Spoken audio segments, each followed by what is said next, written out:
All right, this is the final step of Skill Builder 4, and we're going to go through manipulating the text, so changing it from text to a shape, and then how you combine it with other shapes and add effects. So go ahead and click and drag and move some of this stuff to the side. All right, just to give a little more space for the text that we're going to add in. Oops. All right, so I want you to write a short word just with the regular text tool, or type tool. So click on that top one, click down once. So we're doing short word or title, and you choose a word of your choice, and then choose a font. So I'm going to start by making this bigger. Black selection tool, regular selection tool, hold shift, drag, make it bigger, and then choose a font that's like bold, one that's going to stand out. Otherwise, it's just a little trickier to do our next steps. All right, I'm going to use this one. And then I'm going to make this just a little bit bigger. And I recommend, so with our next step of what we're going to do, it changes it from a font to a shape, so it has paths. So you want to get your text looking exactly how you want it to before you start working with it, because you can't go back and you can't change it. So what I recommend you do is do a Control-C, Control-V to copy, or you can hold down Alt. You can get those two arrows to come. And all of this space around your artboard is space for you to work in. So you can drag as much stuff out here as you want. And then when we go to print, or we go to save, then it'll just show what's in here. But this is just kind of your workspace to work in on the outside of the artboard. Okay, and then that way, if you need to go back to it, it's available to you. All right, so what we're going to do is go up to Type, and then we're going to go to Create Outlines. So there's the keyboard shortcut, Shift-Control-O, if you want to be using that as you're working. And then it's hard to tell that it does anything right away because it's still going to act the same way with the regular selection tool. But once we go to the direct selection tool, you can see it now has anchor points going all the way around. So this is what gives you the power to change it. I think, it's one of the ways you would want to change it, or reasons would be if the font doesn't really work together totally, or if you want to start changing it to give more meaning or combining it with other shapes, which we'll do as well. But what's cool about this is I think this E kind of looks funny compared to the other ones. So now I have the power to go in and select just certain anchor. So you can see right now I'm holding shift and I'm selecting just these 3 anchor points right there. They're blue, the rest are white, and then I can click and drag and I can move that, and I've totally changed, or not totally, but I've started to change that font. So I could do the same thing here.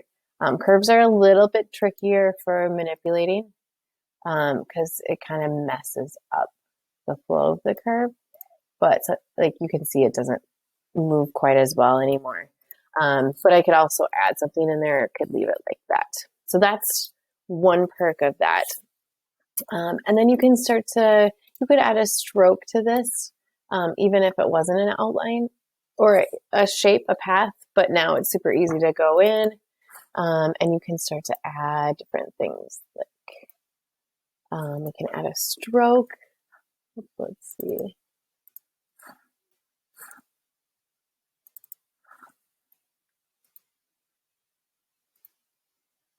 So I'll just add this on the outside. There we go. So we can see that.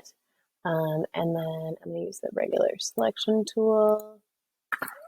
And we can change, and once again, you can do this with text, but this is going to do it in a little bit different way.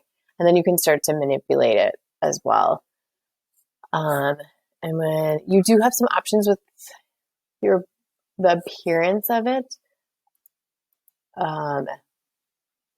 So you can change the stroke, and then there's also right here, more appearance options for the stroke right here. So you can change the end cap and the corner, and what that's going to do is it's going to round it. So that might not have been super noticeable, but it just softens the corner right here. So I'm going to click on this again. And rather than being pointed like this, I can make it soft, okay? Or I can have it this beveled. All right, so you've got some options in here. You could do a dash line if you wanted to. You can change the gap in the dash line. So you can play with the stroke around a shape or with text as well. And then if it starts to do odd things like this, we would just come in with our regular selection and start to add some points and subtract some points. So if I go to add anchor point, because right now if I delete this because I don't like the curve in there, it's going to take all of that away. Okay, so if I add an anchor point right at this intersection and then one right down here, now when I go to my direct selection, in theory, this should, when I delete it, it's just going to delete up to those anchor points now. So it didn't delete the whole thing. So adding, subtracting anchor points is going to be a way for you to create exactly what you want. All right, other options that you have with this are you can add some effects. So I want you to choose one effect. We've got some artistic, there's some blur on here. You can distort it, pixelate it. So add something that you think might look interesting, okay? And it's gonna come up with the screen and it's gonna give you some options. Some of these are a little, kind of a lot, like don't necessarily work very well, but they could add some cool effects depending on what you want to show. So choose an effect. I'm going to add a blur on here while you choose your own effect.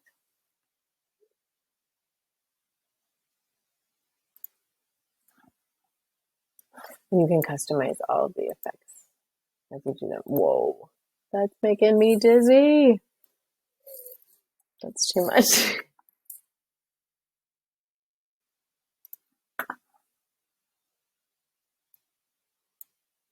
I'm gonna add a subtle Gaussian blur. There we go. Okay. Ooh, out of focus. So this will come in handy, or could come in handy for Project 4. All right. Last thing we're gonna do is we're gonna see how we can combine. Actually, I'm gonna show you one more thing. So with our anchor points, one other way that you can manipulate text. So I'm gonna click on just points right here and here. So I'm clicking on 2 points and then I'm clicking and dragging. And now I've kind of changed that. I could add these ones in as well. So I'm going to click on 4 points and drag. I'm totally changing the shape of that Z, which is kind of cool. I could do the same thing down here. Hold Shift and kind of reshape something. All right, so you can also move it around, which is nice, because right now those 2 Z's are really close together, but the O's are not. Now they're all separate, and it's easy to move around. All right, so last thing we're gonna do is, I just want you to make a letter, any letter at all, make it bold. So I'm just gonna do the letter O. I'm gonna use that same font, but choose a bold font for what we're gonna do, and then duplicate it 2 times. So I'm gonna do an Alt, and see that double arrow comes up, and we've got 3 O's here. You're choosing your shape. All right, then I want you to go to the shape tool and choose another shape. I'm just going to do a star. And we're going to see how we can combine this with Pathfinder. All right, so duplicate that star as well. Actually, I would change the color first so you can kind of see what's going to happen when. Doesn't really matter what color, just choose a color. And then I'm going to do an Alt, click and drag, Alt, click and drag, and that just duplicates it. Okay, so we can see how we can start to combine these with Pathfinders and what that looks like. So for example, we've worked with Unite a little bit.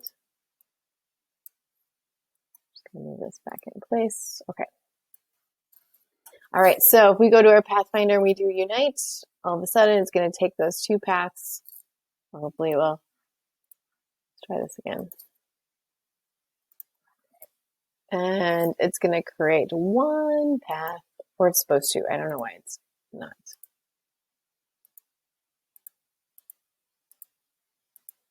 This isn't a very good demonstration if it doesn't work. We'll come back to that. Let's try one of these other ones.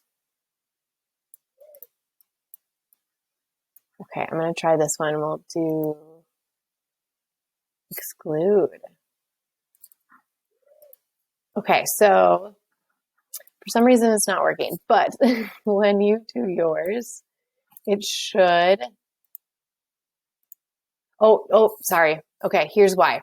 We haven't gone in and done the type and then create outlines. Okay, so it won't, it's still a font at this point. So I'm clicking on each of my O's and I'm doing type and then create outlines. And now it has a path so it can actually change it into something. Aha, so now it's combined together. It took the color of what was on top, so the star. Let's click and drag on the next one. And then we'll do minus front, and we can see it kind of cut out some of the star shape. So maybe I'm going to undo that and maybe kind of position it in a different way and see what it does, or make it smaller. So it's going to take on that shape of this star and part of it because I'm subtracting. It's like that cookie cutter. That's kind of cool. And then this one, our last one that we're going to do is we're going to skip over intersect. That doesn't tend to always work super well, but we're going to do exclude. And then you can see it just switches the values. So it keeps both shapes there, but it just switches the values where they intersect to create something new. And then you can always come in and rechange and rework some of those colors. One other thing that's nice to know about this is there's also the pathfinder. So we can divide these. What should happen is when we go in with our direct selection, they should now have their own paths. So when I click here, I can actually move the star away from that. Okay, so that is just after you create your, and you don't even have to do that first step. You could just go right to pathfinders, okay? And so these just create new paths rather than just creating new shapes. All right, that's what we got. Go ahead and you can save this. You're going to save it to hand it in. So I want you to save it in two different ways. Save as your Illustrator document that you have been as you've been working on this. Then I want you to export. We're going to export it as a PDF. So that's a way for me to preview it and see it. That's essentially like the JPEG version of our Illustrator files. So you're going to do export and then export as. And then you're going to scroll down and choose the, hold on. Maybe we're going to do this differently. I take it back. We're going to do save as. Yep. So sorry about that. We're not going to export. We're going to do file, save as, and then you're going to go down and do PDF. Save. And then you can just save all the defaults and do save as PDF. All right. Great work. You are done.